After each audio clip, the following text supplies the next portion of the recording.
Welcome to Spotlight Talks, a new podcast from the Central London Careers Hub, shining a light on those connecting the industry of today with the workforce of tomorrow. Thrilled to be joined today by Nick Nurock. Welcome, Nick. Thank you very much for inviting me. Pleasure to have you here. And we like to start these conversations with getting a bit of a sense of your own career journey to this point. So give us a sense of how that's developed for you, the different areas you've worked in, and what you've learned along the way. Okay, rewinding back to my school days, I guess I was lucky I had a fairly clear idea of what I wanted to do. I was always been interested in science and engineering. I'd like taking things apart at home, not so good at putting them back together. But I was fairly sure at that stage I wanted to do engineering. So I did an engineering degree at university. And then after that, I got what I felt like was kind of my perfect job as an electronics engineer in a factory up in Scotland. After 4 years, I decided maybe electronic engineering wasn't for me.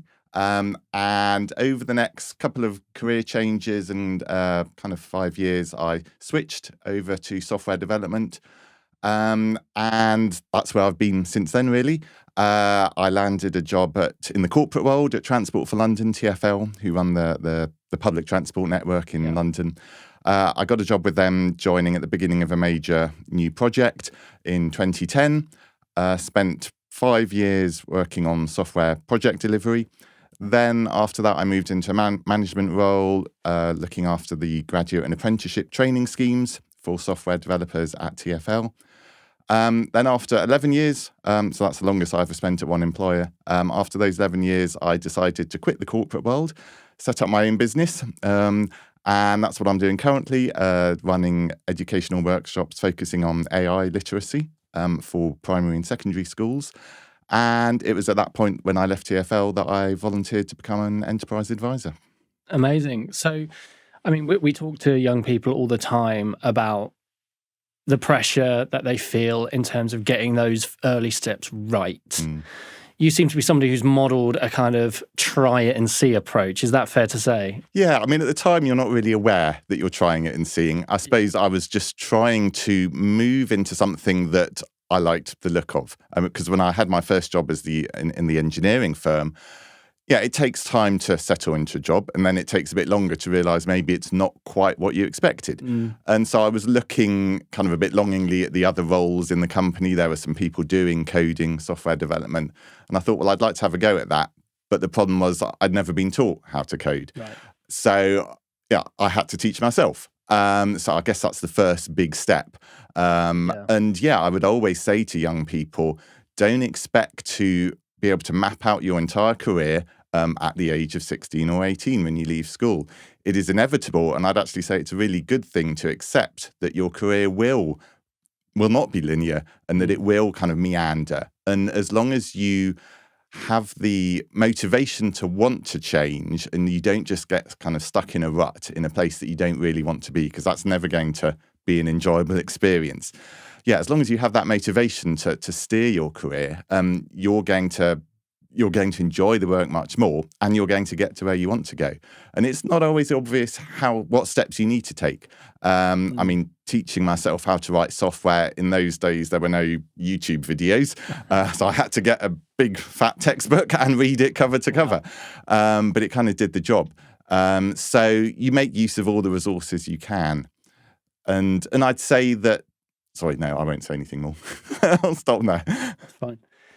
So thinking back to when you began and that journey you've been on, were there consistent things that you can think of that sort of took root early on, those lessons learned, maybe those skills developed in that first kind of thrust into the career that still serve you now? And can you think of any examples of those? I'd say the biggest skill that I still use is problem solving. Right. And it's a huge variety of problems. In your first job, you're probably problem solving, how do I fit in? Imposter syndrome. Yes. Yeah. So that idea of imposter syndrome, where you feel as if you don't belong. I've seen that more recently when I've recruited early career people. But I'm sure I felt that at the time in my first job, even though I didn't have a name for it at that stage. So that idea of problem solving to see, okay, how can I acquire the skills I need to do a successful job here? Because what I was taught at university I mean, it helped. I think a lot of the generic skills helped there, but the technical skills didn't actually help me at all. I was having to relearn a lot of things. I mean, as an engineer, problem solving really appealed to me, and I'd say it's a recurring theme throughout my career that the challenges I've looked for have all involved quite knotty problems. But if I had to pick one kind of really valuable skill that has carried me through, it is problem solving. Yeah, and there's a certain amount of creativity to that, right? And we hear a lot from young people. We do something called the Future Skills Questionnaire, where thousands of young people are telling us about their own skills, their own career readiness, as it were. And creativity comes up a lot. But I still think there's potentially a bit of a maybe blinkered view of what creativity actually means. And is creativity something that even in the tech space is really sought after by employers? Yes, because you're being creative with what resources have you got here and now that you can use either to complete a project on behalf of your employer, or what resources have I got access to allow me to switch career? Whether it's finding out what online resources there are. I mean, within the tech world, it's quite unusual. There is so much free online material and free resources and free tutorials that it is perfectly possible to teach yourself from scratch how to become a software developer. And it's actually surprisingly common. I wouldn't recommend doing that if you want to move into brain surgery, but within the tech industry, it is a fairly common route in. So the creativity comes from looking what's around you, and also finding people around you who can give you advice, who can be role models, who can inspire you. If there is somebody doing what your dream job is, you have to think creatively as to, okay, what steps do I need to take to get from where I am now to where I'd want to be? How can I aspire to be like them? And I guess what I'm hearing a little bit throughout this as a bit of a theme is a sense of agency, a sense of taking control of my own learning and next steps, and being open to possibility maybe, and going where I naturally gravitate towards, but also taking the agency to actually gravitate there. Is that fair? Yeah, I completely agree with that. The agency is very important, and that's why I always have the concern that for young people still at school, where we're trying to encourage them to take agency, to have agency, to take responsibility for mapping their career. But at the same time, we're kind of saying, but you need to make a really big choice now that is going to determine everything. So do you have the agency or not? So and it depends on who you listen to, right? Because, I mean, whether you've done an apprenticeship, whether you've done a university course, and those things might have been hugely productive for you, but then you become almost evangelical about them. And how much agency is that child or student really getting when that's the kind of bulk of what they're hearing? I think they get mixed messages, right? And it's really not until you step into the workplace that you probably understand how to evaluate where you are now, what kind of company you're in, what kind of job you're in, and then you have to start kind of thinking for yourself. That's where the agency really kicks in, I would say, is that once you've experienced the workplace initially, you take responsibility for taking steps to move sideways or upwards. And moving on to the role at TfL, you talked about looking after graduates, apprenticeships, and looking at those schemes. Can you talk to us a little bit about how that developed in your time there? Because, I mean, I did an apprenticeship myself and it was really formative for me, but I know there's been a huge amount of change in just the delivery of apprenticeships even since that time. What did you pick up on through that 11 years you spent at TfL? So, I mean, at the outset, I knew when I first joined TfL, I knew nothing about apprenticeships. I suppose I was a bit familiar with graduate schemes, but apprenticeships were all new to me.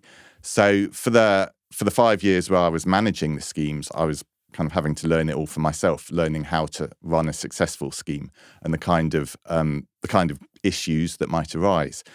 So I would break it down into there being 4 aspects to it. There's the benefits for the employer, the challenges for the employer, the benefits for the apprenticeship, the benefits for the apprentice, and the challenges for the apprentice. Yeah. I mean, we saw similar issues with graduate schemes, but it's generally a bit less. It's more noticeable with the apprenticeships. So kind of if I go through those, and I'll try to relay kind of everything I picked up during my time looking after those schemes. So if I go through the benefits to the employer, first of all, I mean, I should say that at Transport for London, our apprenticeship and graduate schemes grew to be our biggest source of recruitment.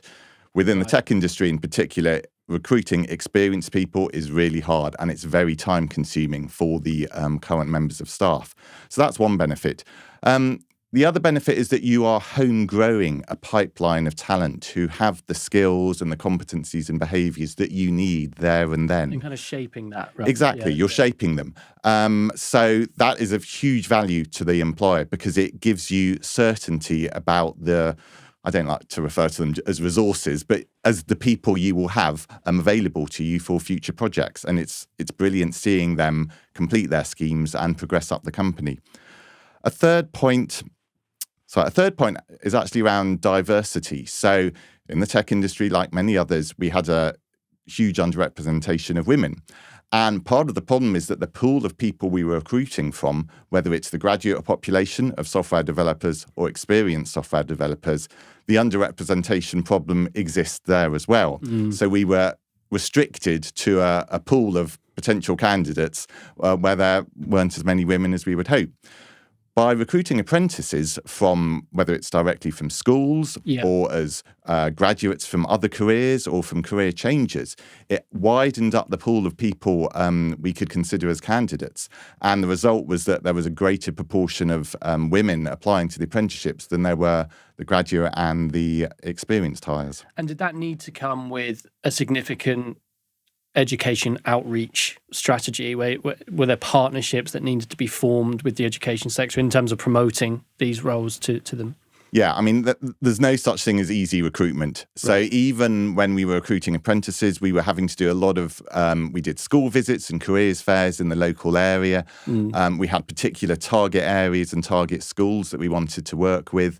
And we're forever trying to put that message out because, I mean, this was in kind of 2015, 2016. Yeah. The message about apprenticeships was still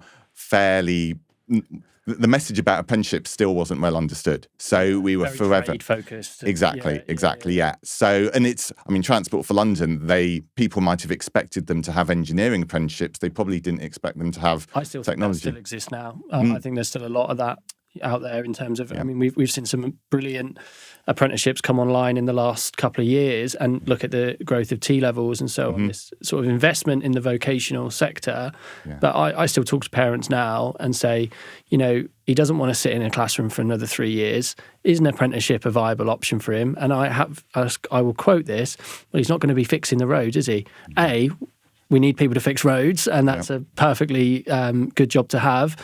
And two, well, if he wants to go off and work in the city, there are routes in that don't require that traditional academic route. And so I still think that still exists. But and it requires quite a lot of, it required quite a lot of my time to counteract those myths and misconceptions. And having the opportunity to actually talk directly to the young person and, in fact, their parents, just like you mentioned, that is the best way to tell them what an apprenticeship really is like. And what a great way of getting into the workplace it is. And I just want to bring this in, actually, because I think that's so impactful. I see this a lot, and I see lots of different ways of trying to break down those stereotypes and myths around things like apprenticeships. I mean, it's not just apprenticeships. We could talk about traineeships, and we could talk about lots of different things. But we'll stay on apprenticeships for now. And I've seen lots of different ways of trying to do that. By far and away, I think the best way of doing it is a name-recognised employer or somebody from the local community. I think those, do you know what I mean? Yeah. Somebody like myself going in, who these students don't know at all, going, everyone should do an apprenticeship. I'm just not going to have the same cut-through as somebody who is literally hiring hundreds of apprentices this year. Is that... Yeah, I completely agree. And I think for an individual school, the most powerful message, I'd say, would actually be for a recent leaver from the school who has done an apprenticeship or a training scheme to come back and say, talk about their journey and, show the current students what is possible and what can be done. So what would you say then are the challenges for employers? So, there are a few challenges for the employer. I think, first of all, they need to be aware that an apprentice or any young person joining the company for the first time is likely not definitely, but they're likely to need more support. Even on an apprenticeship where there is a certain amount of formal structure to it, you're going to have the external training provider doing 20% off the job training. You still, as an employer, you need to think about how you're going to set up your scheme, how you're going to make sure that the young person is fully supported. In terms of them gaining the technical skills, that tended to be actually the easier aspect. As long as you find a good role model in your company, somebody who is really engaged and on board with the whole internal training schemes, that person can look after the young person, they can impart all their technical knowledge and keep an eye on them. So yeah, technical upskilling tended to cause us less issues. It was actually around the soft skills where we had to put even more support in. And I think it caught me and others in my organisation by surprise how much support they might need. We had issues around mental health as well as just the natural transition from potentially school into the workplace. Would you say then that there's a real need to have a kind of whole company ethos to this and to, you know, I'm sure that must be rewarding as well, right? When you're working with these youngsters, getting them into the trade, getting them into the industry and seeing their careers develop, knowing that you've had such a, you know, impact on that. Yeah, career. it's very rewarding when you get it right. And it can be challenging. There were some people who, we had to work hard to get them comfortable, to get them feeling kind of happy about the role they've taken on and to get the best out of them. But yes, when you see that person settle in, you see them starting to produce good work and then complete their scheme and progress. That's probably the most enjoyable aspect of the whole thing, actually. And you need to find people who share your beliefs about what a young person can do, because they're the people who will be the role models, who will be the ideal placement managers and line managers for these young people. Yeah, I mean, I've worked in organisations in my time who've got it right, like you've just outlined there, where there is a real ethos to it and a recognition that there's an investment that's going to play through, a recognition that it won't be for every starter. And there's that as well. But I've also worked in organisations that have got that wrong, and it's essentially a HR-driven function. People have been forced to then work alongside these people who, by definition, do not have the skills yet, and we are training them to do that. Yeah. And it just, everybody loses in that. Exactly. And I was very keen not to let that happen in our case. And because I didn't know much about how to set up an apprenticeship or a training scheme from scratch, I treated it as a problem. And I was using my problem-solving skills to find a creative solution. And actually what I ended up doing, I kind of looked online and there was some research around the student life cycle model, which was originally aimed at universities, showing them how to provide transition support for an undergraduate joining from school, going into how do you make sure they would kind of settle into their course, be happy, be successful, and ultimately graduate from their degree. And I decided a lot of the advice and guidance that student life cycle model was offering was equally relevant to an apprentice joining into the workplace. So there were kind of 4 pillars to that advice. It was about giving the apprentice a sense of connectedness, a sense of resourcefulness, a sense of purpose, and a sense of capability. And all those 4 things together, you had to think creatively how to use the resources available to you within your team or wider company. But if we could get the level of support for those 4 senses, it didn't guarantee, but it made the chances of that apprentice doing a successful transition a lot higher.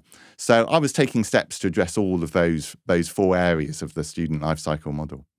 And so you spent some years working on this in terms of where you picked it up from scratch, developed this model internally to when you left it. And we'll talk about going on to start the business in a moment. But were you quite proud looking back actually of quite how many had come through and the quality that you'd reached? Yeah, I was really proud of it because having set it up from scratch and it wasn't just a numbers game. It was the quality, the diversity, the energy of the people who were joining us. So it does completely change the dynamics of an organisation to start recruiting young people. And I think that as a bit of a legacy. I'm hoping it will continue. And I would encourage employers to bear that in mind. Take a much bigger, wider, longer-term view of recruiting apprentices and other young people. So as you said, you have to treat it as an investment when you're running apprenticeship schemes. The more you put in, the more you will get out. But you need to accept that not every apprentice you hire will necessarily be a success. And they might not complete the scheme for whatever reason, but there might be some that very legitimately they complete their scheme, they do a good job, but they then actually decide, well, maybe this wasn't the career for me. This wasn't the job I expected it to be. And obviously I recognise myself in that for my own situation in my first job. And I never bore a grudge against those kind of apprentices. I would actually do my best to help them find a sideways move, keep them within the organisation, but help them find an alternative career. Because there is still value in that as an employer, you have identified and trained someone up with transferable skills who can still be of huge benefit to your organisation. And it's still a value to the apprentice as well. They have acquired new skills that they can then bring with them into a different role, ideally within the same company, or even if they leave the company.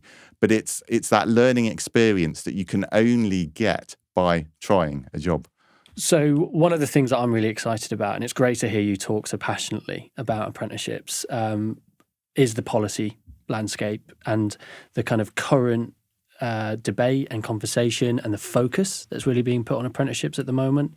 And obviously we'll need to see how that all plays out and then beds in, and there will be debate around these things. But one of the more encouraging things that I've heard from business specifically has been around foundation apprenticeships, and we're yet to find out exactly what that looks like in terms of how long they're going to be. I think there is an argument for shorter apprenticeships to allow less pressure maybe on those young people. Is that something you'd agree with? Yeah, I mean, it would give the apprentice a faster way of figuring out whether this is the career for them. And I suppose it slightly reduces the risk on the employer as well. So it is a two-sided argument. But yeah, generally, I mean, it's actually a hangover from my software development days, is that we have this idea of being agile. You want to try doing something small very well. So I can understand the rationale behind foundation apprenticeships. Yeah, and I mean, we could talk about the other end, maybe we shouldn't, but we could talk about the other end around the defunding of level 7 apprenticeships. And you mentioned earlier that it's not all young people that are looking to take on apprenticeships. And I think this links a little bit with what you were saying around having agency and having a sense of lifelong learning and appreciation of that lifelong learning. So I'm really interested to see what happens on this policy landscape. But just taking it into the view from the apprentice side, you've worked with many over the years. What would you say are the kind of pros for an apprentice at the moment, and maybe some of the challenges in there as well? Sure. So when I used to do careers fairs, trying to recruit young people onto the schemes, the first thing we always said is that apprenticeships are about earning whilst you're learning. I think that speaks volumes to young people. They're well aware of how expensive it is to go through university. So if you can be earning a salary whilst you learn from day one, I think there is a lot to be said for that. I think another benefit is that as a young person, you're getting your foot in the door of an employer, of the workplace, much sooner. And it's from my experience of running the schemes at Transport for London, what I saw is that if I had a graduate completing our training schemes and an apprentice completing their training schemes, after a couple of years, when they completed those schemes, we couldn't tell the difference between who had been to university and who had come straight onto the apprenticeship. So it's worth bearing that in mind as an apprentice. You are potentially saving yourself a lot of time and money by going straight onto an apprenticeship. They're not for everyone. Some people will enjoy the formal learning environment of a university, but for those who don't like that formal learning and would much rather be doing the job as quickly as possible, apprenticeships are definitely the best way forward. And if I had my time again, I think I would have done an apprenticeship because I much preferred doing things, picking up technical skills, rather than reading about them in a textbook or in a lecture theatre.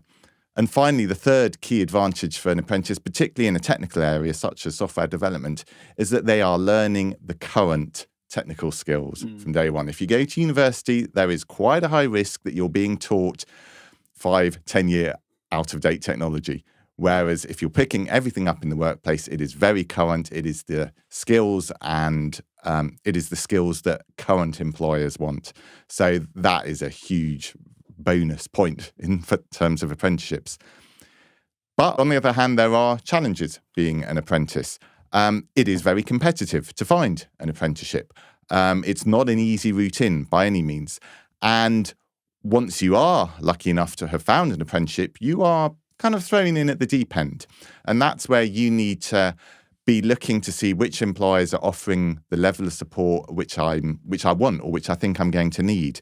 Because ideally, you do want to find an employer who has taken the steps to put that support structure in place. A lot of people who are trying to make that decision also talk about a fear of missing out on the social side of being at university. And I would say that it is perfectly possible in a company, if you have a cohort of apprentices all joining at the same time, that can provide a very fulfilling social life.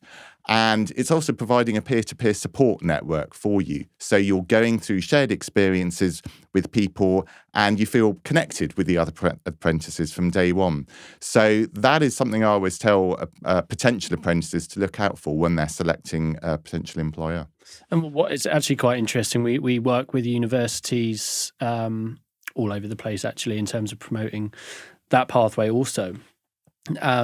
And there's been a bit of a trend in recent years of universities actually fishing in their own backyards, if you like, because there's less appetite than there used to be. I remember when, I was being talked to about going to university, it was very much part of the deal that you'd go off somewhere, some far-flung place in the country, and you'd meet a load of people that weren't like you, and you'd make these friends for life. And I think, I was speaking to somebody the other day, and they gave me this great insight, actually, is, so many people go to university, which is a great thing for many. And what I'm really conscious of in this conversation around promoting apprenticeships is that we don't accidentally undermine the university route. You know what I mean? And I know you're not doing that. But actually, I think that there's something about what are young people looking for? And I think part of this is driven economically around wanting to stay around support structures and so on.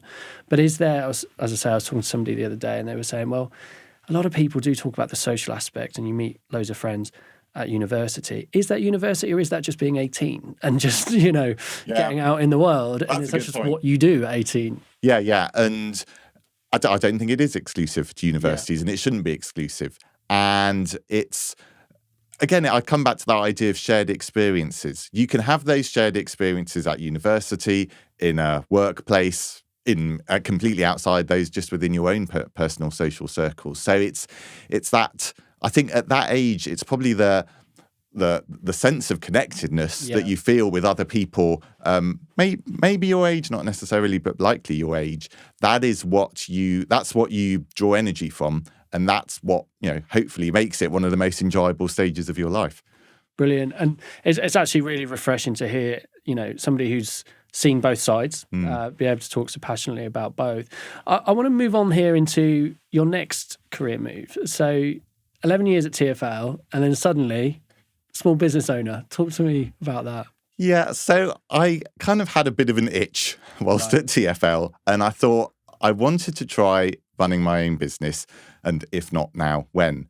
Whilst I had been at TfL, I'd done increasing amounts of STEM outreach work. So with another colleague, I had created some STEM workshops for primary school children, actually.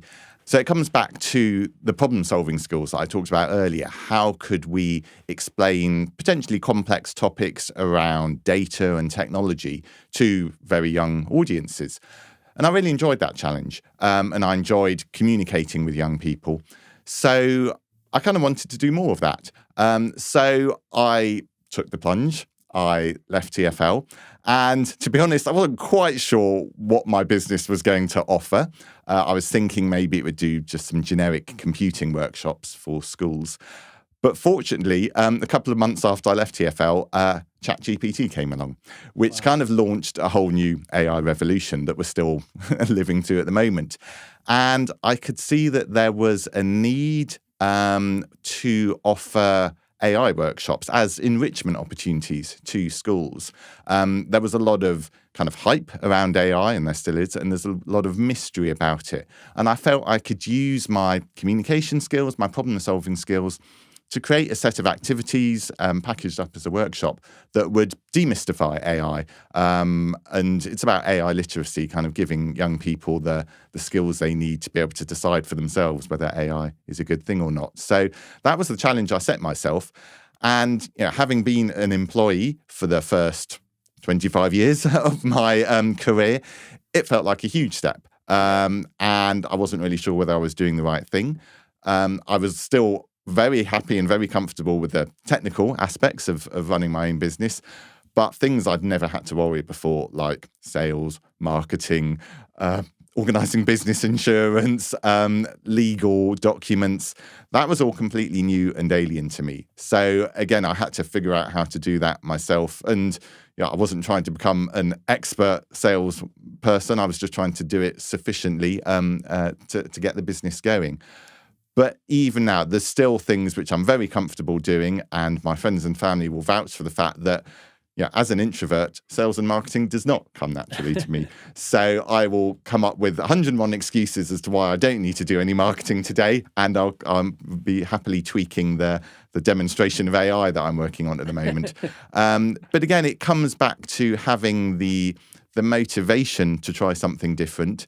And again, the first time I ran a workshop and I invoiced for it, it was hugely rewarding because it was something I had completely created myself, with almost no external input. So that was a huge milestone for me, and that's what is kind of propelling me along at the moment. Amazing. And it's consistent with that theme throughout, really, isn't it, about taking the plunge, as you as you put it. I have to ask about AI because it is, you say it's the hype of the moment, and it is. I think people are separating out into two camps. The doomsters, AI is going to basically create an unemployable class of people. It's going to ruin careers for everyone. Or the optimists, where we're all going to adapt to it and it's all going to make our lives much easier. Which of those camps do you fall into? So, if any. So I am trying to be optimistic about it. Trying to be. It is quite difficult because when I'm learning myself about AI literacy education, there is this huge bandwagon of resources and funding from the big tech companies saying how good AI is and how transformative it will be. There is a much smaller group of people saying, well, hang on, we just need to be a little bit careful here.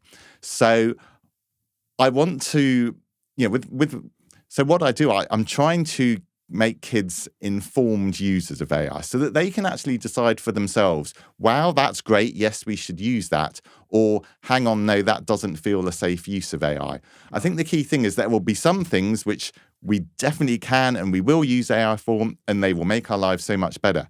But there will be other things where, as society, we actually need to say, hang on, no, that does not feel right.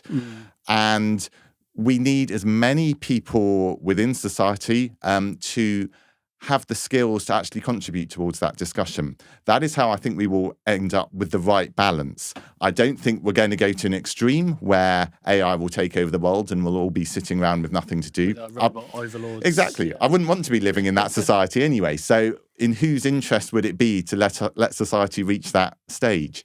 But on the other hand, I do see certain groups of people, sometimes teachers, who have this huge fear of it. And that digital divide, I'm seeing that digital divide open up in front of my eyes. I go to some schools where the staff are very switched on to it and really keen to adopt it, and others where they really don't want to touch it with a barge pole. And as an informal educator, it's quite scary seeing that gap at this stage, because that gap is only going to get wider and wider. And ultimately, there is a risk that young people leaving school, whether it's primary or secondary, they might not have been exposed to AI. And then they're going to be dropped into a workplace where AI almost certainly will be a big aspect. And if they don't know how to use AI responsibly, they are going to be at a huge disadvantage. So it's an interesting problem that it's bringing together a lot of the skills and the issues I've seen throughout my career, it's kind of condensing them all now into this really knotty problem about how do we adopt AI and how do you make sure no one gets left behind. I find it absolutely fascinating. I could talk about this all day. We won't, but it is a really knotty problem, as you say, and I totally get it from the education side because it seems super technical. It seems like behemoth is coming down the road, and it's all going to happen to us. And how can a careers leader possibly, with the limited time that they have, do all of the things that they need to do to make sure that the essential skills are being, invested in, that students are getting experience in the workplace. Right. I wonder what your view is on how much of a lead industry should take here, and industry engagement and outreach, and sort of the joining up between industry and education to lead that conversation that you're talking about. I think industry's got a huge role to play. They need to show how they see AI being adopted in the workplace. Right. And then the educators need to take their lead from that and say, okay, well, if this is the skills an employer will require of a school leaver, what steps do we need to take to make sure they have those skills? I was actually having an interesting conversation with somebody we were trying to discuss who's most at risk from AI. Is it going to be the older, more experienced part of the workforce who are maybe reluctant to use AI, but they have a lot of domain experience? Or is it going to be the younger people who don't have the domain expertise but have grown up with AI? Which do you think is more at risk? And he was making the point that, well, it's actually possibly the younger people who are more at risk, because if you don't have the domain knowledge, you won't know whether the output from AI is good or not. Right. You have to have a certain amount of experience to be able to judge and evaluate AI's output, and to evaluate whether you should carry on using it for that task or whether actually a human is better at doing that. And I thought that was really interesting because it's possibly the reverse to how you would expect. So I think schools do need to work really hard to make sure we're promoting critical thinking, because that is the skill that will allow you to decide for yourself. And it comes back to agency. Young people need that agency to consider how they should use AI. Brilliant. So Nick, we met, it must have been a couple of years ago now when you joined our Enterprise Advisor scheme. So talk to me a little bit about what appealed to you about the Enterprise Advisor scheme here at the Careers Hub, and kind of what your experience has been of it. So I think what appealed to me about becoming an enterprise advisor is that, because I did this at the point, or just after I'd left TfL, so I'd left the corporate world, and I was really keen to carry on using the knowledge and experience I'd built up of running early careers, graduate and apprenticeship schemes. So I was really keen to carry on using that. And as I already said, I had this enjoyment of outreach, working with young people and telling them about how the workplace is in real life. So I found that appealing. And after I had volunteered and I'd done my induction, I was matched up potentially with an alternative provision school or an AP school. And that was an interesting problem for me because I didn't know what an alternative provision school was. I'd never stepped inside one. They sounded a little bit kind of mysterious and a little bit scary, if I'm perfectly honest. And I thought, okay, do I want to step out of my comfort zone? Because I was used to doing workshops in schools, but I've never been in AP. In mainstream, exactly. Yeah. But the enterprise coordinator who I was working with, they set me up with an initial meeting with the careers lead at the AP school. And I felt we got on really well. And it was really interesting hearing about, firstly, what struck me was the scale of the AP school. Mainstream schools have years of 100 or 150 or maybe 200. The AP school had about 10 people in each year. And I thought, now that's very interesting. It felt like an opportunity because, if I did a good job, I could hopefully be making a big impact on such a small group of people. And I also felt it was been an opportunity to try things, to try putting measures in or support for the careers lead that wouldn't be practical in a mainstream school with much larger cohorts. So those are the things that appeal to me. And that's the reason why I volunteered to become an EA.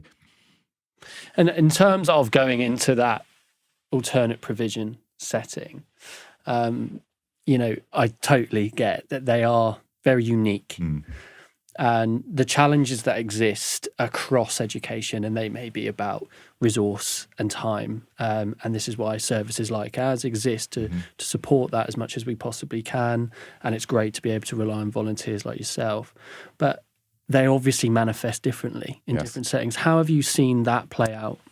So I think the challenges you mentioned, they're probably amplified in an alternative provision school. I mean, as with all schools, the teaching staff, they are very thinly spread. And the careers lead, they were doing this as an additional role above and beyond their teaching responsibilities. And it was really eye-opening as I got to know the careers lead and the school in general. It was really eye-opening seeing just how difficult it can be for them to find the time to have career conversations or to set up work experience or to engage with employers out there. So yeah, those challenges do seem magnified within an AP school. I think one of the other challenges is, there are barriers to, for example, work experience that I was surprised by, and you might not expect from a mainstream school. At certain times of the year, there were safeguarding issues that meant organising school trips off-site just weren't possible. Right. So you need to think really carefully, okay, how can I help this school set up meaningful workplace encounters, taking into account all the unique factors within an alternative provision school? Yeah.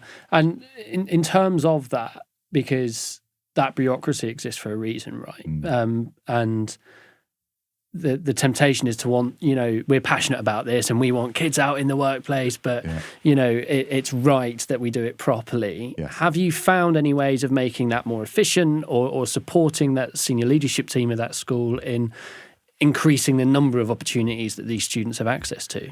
Yeah, I've been trying to think about what barriers are there, what friction is there to the school setting up a workplace encounter. So for an example, just very recently, I've been helping the careers lead review the documentation they need to fill in whenever they set up work experience. And yeah, it was quite surprising to discover there were 13 separate documents that if the careers lead wanted to set up a placement for one student, there were 13 documents that needed to be filled out, passed between the employer, the student, the parent, and the school. And again, that was quite eye-opening. And I've tried to rationalise that a bit and remove duplication to make it as easy as possible. But all those documents were serving a valuable purpose. Yeah, there was a lot of safeguarding, risk assessment, consents.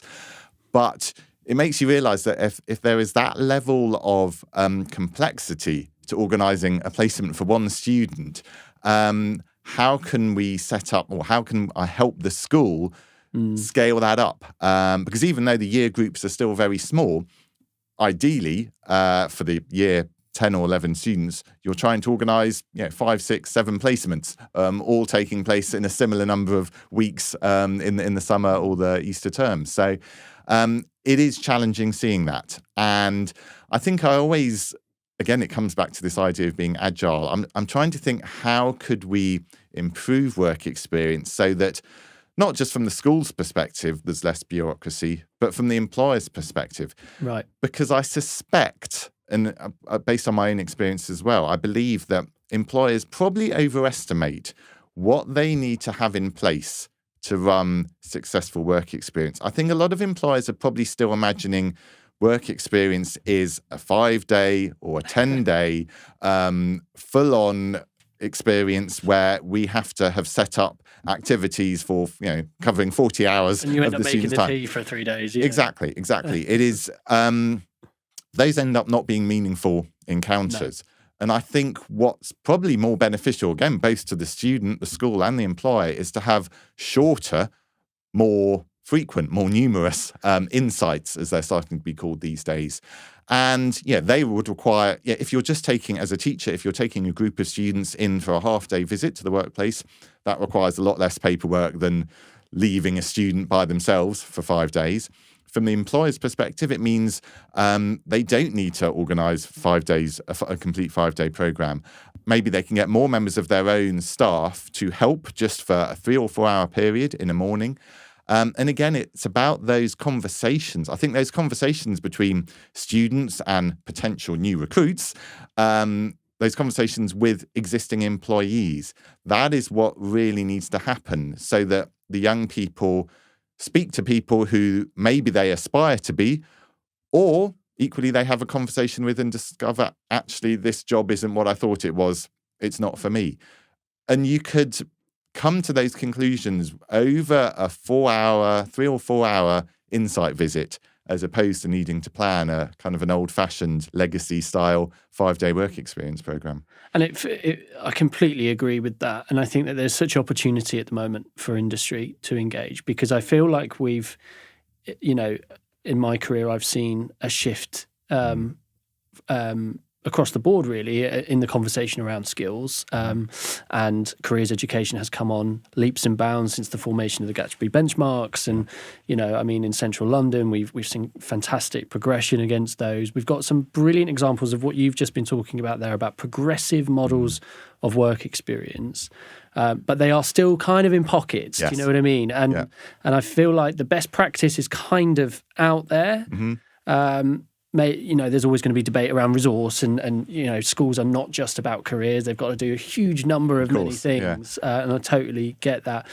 And this is where I feel like there's an opportunity for industry to, whether you're a small business and you're next to a local college, or you're a large business trying to invest in the future of your industry. Yeah, I don't know. It just feels like big opportunity here. Yeah, I think if a small company could learn a lot from seeing what a company that does run a successful workplace encounter program, how have they set it up? How much effort did they need to put it in to make it a success? Yeah. So I think there's an opportunity for industry to work together. I have this idea that there used to be a place, I don't think it's in London anymore, but there was this place called Kidzania. It was aimed at really young children. And it was like a pretend city. Yes. And it was split into different rooms. And in each room, you could learn how to be a baker or chocolatier or a car mechanic or a lawyer or a shopkeeper. And I almost imagine you need something like that, because career fairs are quite a stale environment for a young person to really understand what the career is and what the job would involve. If you could almost replicate the workplace in kind of lots of small rooms. It needs to be a jumping off point, doesn't it? Yeah. An introduction to... Exactly. Yeah. And again, have as many conversations with genuine employees as you can. And you kind of want to get a sense for what the actual working environment is. Yeah. That's just a crazy idea I've got in my head. Is that your next business idea? Maybe, yes. Perhaps I should note that down somewhere. But yeah, I know it is difficult as a business. You might well have the desire to run work experience and to engage with local schools and young people. But I know it can be very daunting if you've not done it before.